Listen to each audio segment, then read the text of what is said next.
So, did you get your Cyberpunk cards?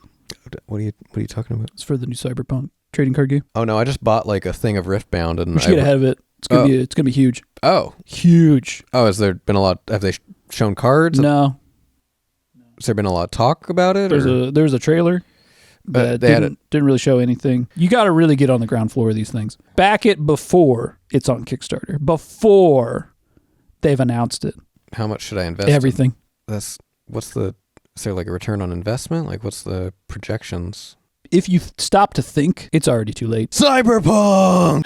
Distraction makers.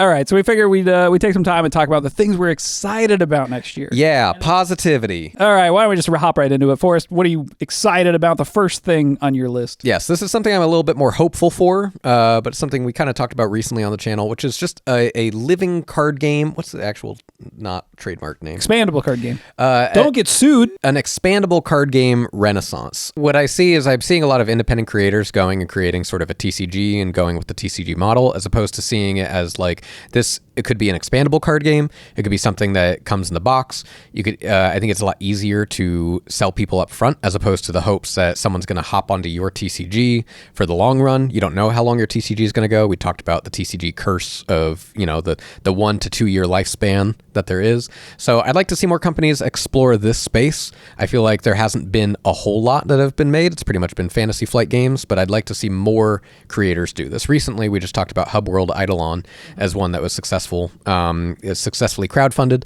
And so, yeah, I'd love to see more stuff from them or other creators in that same space. It basically just coincides with the top thing on my list, too, which is hoping for sort of an old school Renaissance card game sort of version. Is that, with role-playing games, there's a huge old school Renaissance community that's basically like going back to the roots of Dungeons and Dragons, but sort of like almost an alternative universe if D&D had gone a different direction, or things that just sort of embracing a lot of that old school playstyle mentality. It's like sorcery here. Was just going to bring sorcery. Sorry, you do it. Yeah. We've already started to see some games that are kind of like moving in this direction, right? Hub World Eidolon's one, Gudnak is another one. Sorcery is the TCG, I think, that's really sort of like leading the way here. I think Flesh and Blood is a little bit part of this as well, that they're really sort of like going back to the roots of TCGs generally, looking back at like what Magic was doing right early on and really recapturing a lot of that spirit. We're going to have Sorcery will have its own episode soon. We finally got to play it, and we're excited. So, but yeah, I do think, we had our episode talking about sort of like things are about to change for TCGs, card games generally, but I really do believe that we're right on the cusp of a lot of independent creators making really interesting games that have a lot of reverence for the medium and also are in it for the right reasons, right? That it might be a TCG model, it might be an expandable card game model, but it's all of these things are crafted with a lot of care. And they give a shit, I guess. It's not the same sort of like copy paste trying to get in on the gold rush while you can, while the getting's good. Well, and to be honest, part of that gold rush and part of this bubble, I think this is the positive of it, is that card game awareness, I think, is at its height. I think more people are playing card games now than ever before, and because of some of the ways that the bigger players in the scene have changed, I guess. It's leaving the door open for more independent creators to come in and sort of like fill the things that sort of maybe they've left behind. But I feel like when you end up having a sort of flooded market, if things aren't innovating enough or there's not enough difference, it means that if you are different, you're going to stand out that much more, right? You're going to be able to actually thrive and succeed based off of your innovation and being different from the surrounding market, as opposed to just being like another person for people to flock to. So what's next? Next on my list, I'm very much looking forward to deck building innovation, deck builders, I should say, in particular. As much as I like TCGs, there's not really any that's currently on the market that I'm like super heavily invested into, outside of, occasionally we'll play Commander or whatever, because that's just the only way to play Magic with my friend group. But otherwise, I'm actually a very big fan of deck builders. I've played tons and tons of deck builders. And I think on top of this sort of expandable card game model, I feel like deck builders get really closely tied into drafting games and TCGs, and a lot of them are inspired heavily from TCGs. Justin Gary, I think, is one that is a designer that made Ascension, made Shards of Infinity, and is from a pro Magic player background. So I think that there's, and same with Dominion, was developed, I think, originally by either pro Magic players or an ex-Magic judge or something. Also, Star Realms. And Star Realms, yeah, same thing. Magic Pro players. So yeah, TCGs are embedded in the roots of deck builders and what got people excited for that. And I just feel like there's been a stagnation, and I feel like I'm kind of hopeful that as there's more of this renaissance in this independent game space, that we're going to start seeing more innovation bleed out outside of just trading card games and potentially expandable card games, but also these sort of isolated deck building card games. Shout out to Luis Scott Vargas with, I think he's working on, what is it, Once Upon a Galaxy? Once Upon a Galaxy, which is kind of a refresh of Storybook Brawl. Yep. This time theoretically without any kind of crypto involvement, fingers crossed. But we haven't had a chance to play it yet, but excited to see what happens there for them. I think we'd be remiss if we didn't talk at least a little bit about some of the positives for Magic next year. Lorywn is I'm really excited to go back to Lorywn. Lorywn was one of my favorite sets from back in the day. I realized that it's kind of like gameplay wise not great, but the playing Lorywn, super awesome, inspired me and my art, and has been sort of a source of inspiration across my entire artistic career. I'm also super hyped for Lorywn, and I'm kind of, in a way, I guess I'm kind of bummed that it's the first set of the year, because then it just kind of feels like the most exciting set is the one that we're getting out of the way, and then it's a year of like, I know you're not super into Strixhaven. I'm kind of looking forward to Strixhaven. I liked some of what came out of the first set and stuff, and I like the aesthetics of it. The thing I'm excited about with Strixhaven really is the mythical, what are they called? The mythical archive? Mystical archive cards. These are just super cool treatments, generally. I think the setting itself is kind of whatever, but... You know, like Magic School, Wizarding School? It's just a little too on the nose, I think. What do you mean? What are they referencing? That's a good question. Yeah. I can't think of any other... Kids, school. Yeah, like a school for wizards. Yeah. Huh.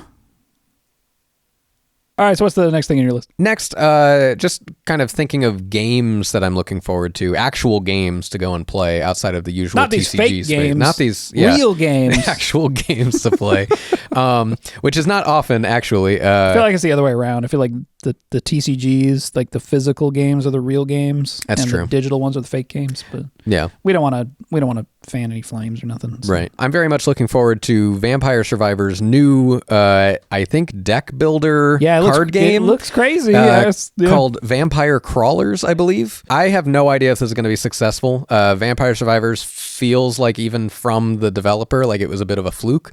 Sure. And so I'm not saying that they aren't skilled designers and that they couldn't do something like this. It's also possible it's not even from the original designer. I know they've gone and like expanded the company and stuff. So I don't know, but I'm very excited. I played a lot of Vampire Survivors. I sunk a lot of hours into that, and I'm very excited to see what they do with a sort of deck builder genre. In particular, I think I really like the innovation that can come from single player games like this. Because I feel like that's not utilized. It's certainly not utilized in physical card game space. Yeah, we're big fans of like Inscription, Slay the Spire, obviously. And I think there's a lot of space for innovation there. I think most of them kind of ended up going the path of Slay the Spire and just kind of doing that formula. Little bits of, innovation here and there and stuff, but I think...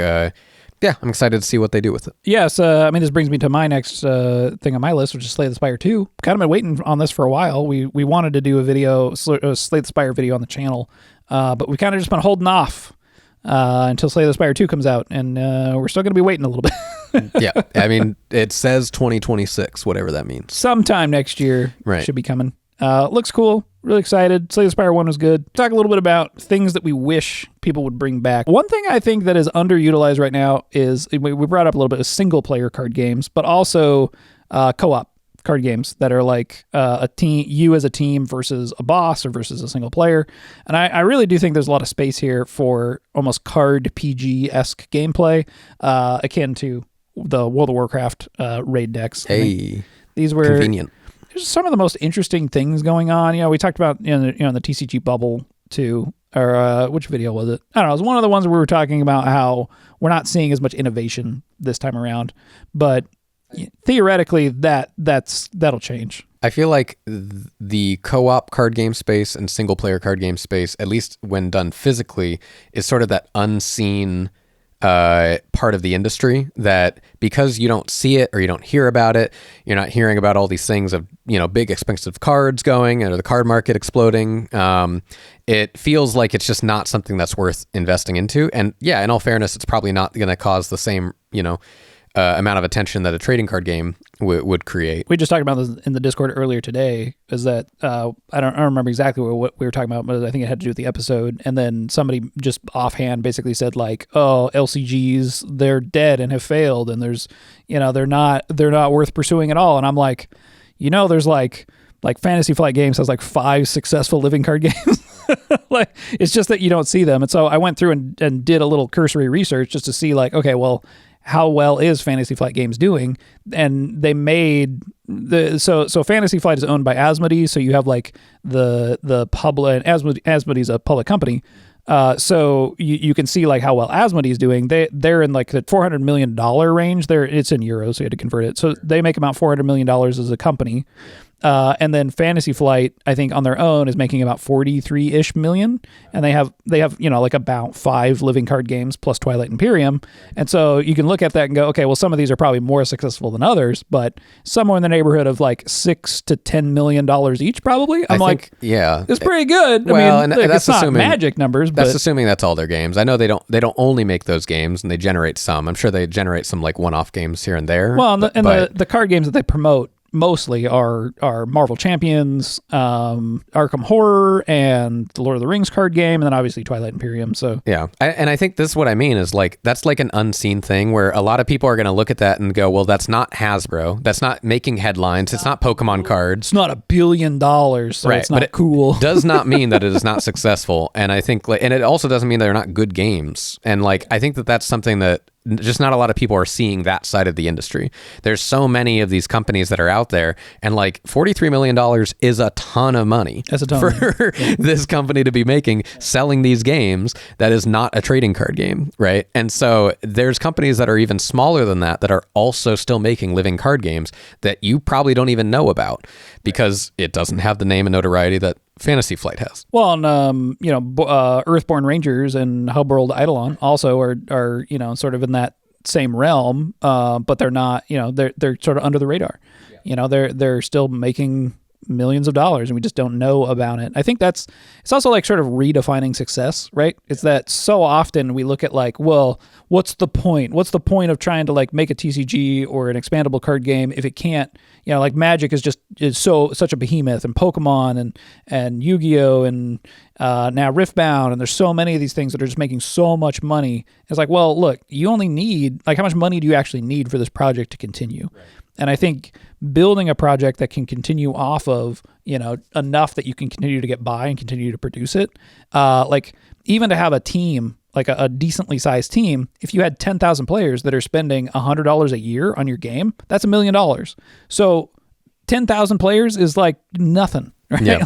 It sounds like a lot, right? But in the grand scheme of things, right, in the totality of people that even play TCGs, I think I did some cursory math, and like I think there was 30 million or 50 million, somewhere in that range, right, of Magic players. Yeah. And like that's just Magic, not all of TCGs. What are the odds you can get 10,000 people to play the game that you're... If you need 10,000 people, you need 0.00000 whatever percent of those people to play your TCG at $100 a year. Right. And you wouldn't even need to build it that big. Like that's if you want a team of like 5 people. If you want a team of 1, you need like 1,000 people that will give you $100 for your game a year, and you're making $100,000. So that's sort of the math that we've always used in like the artist space, the independent artist space, is like, well, how do you get 1,000 sort of true fans that are willing to spend $100 on whatever it is you're working on a year?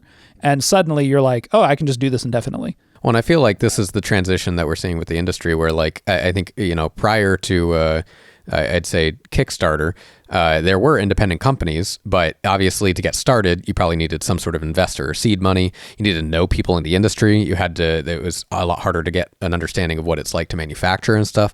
It felt like you had to kind of be in on it.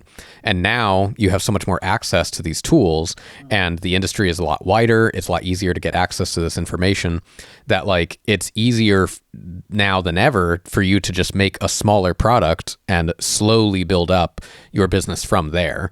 Right. That I just don't think people are considering games as the like target product as an option for themselves. Yeah, and this is really like the cottage industry creative like space that we're talking about, right? It's independent creators who are making a product or a project for like a very specific group that is into the same thing that you're into, because this is the project that you really want to make.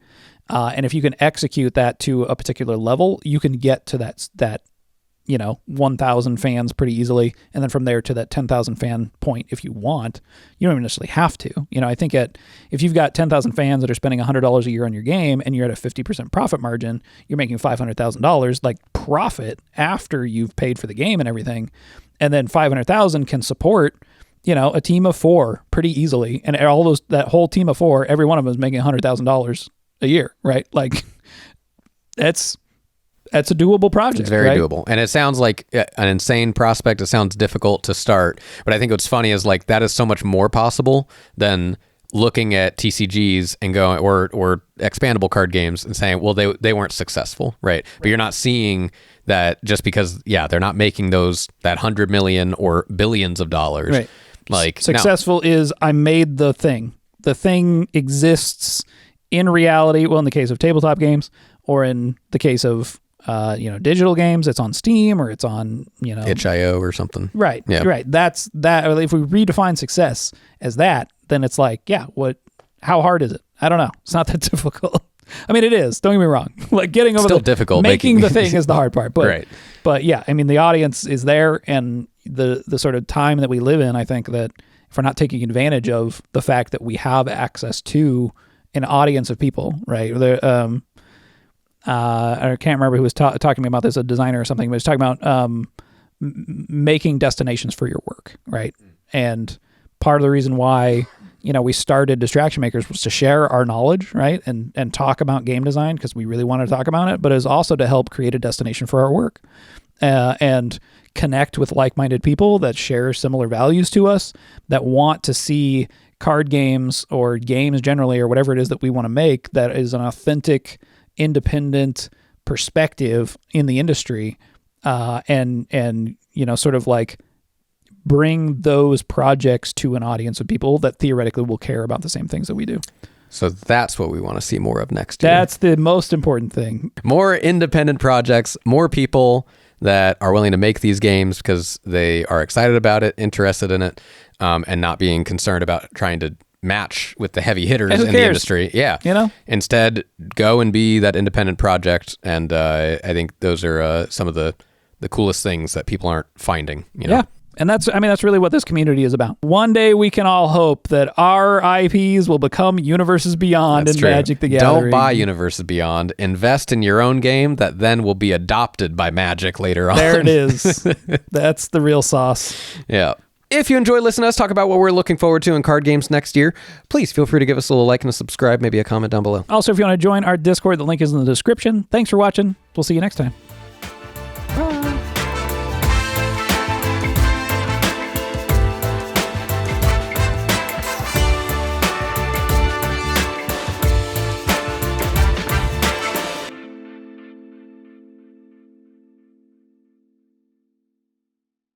Cyberpunk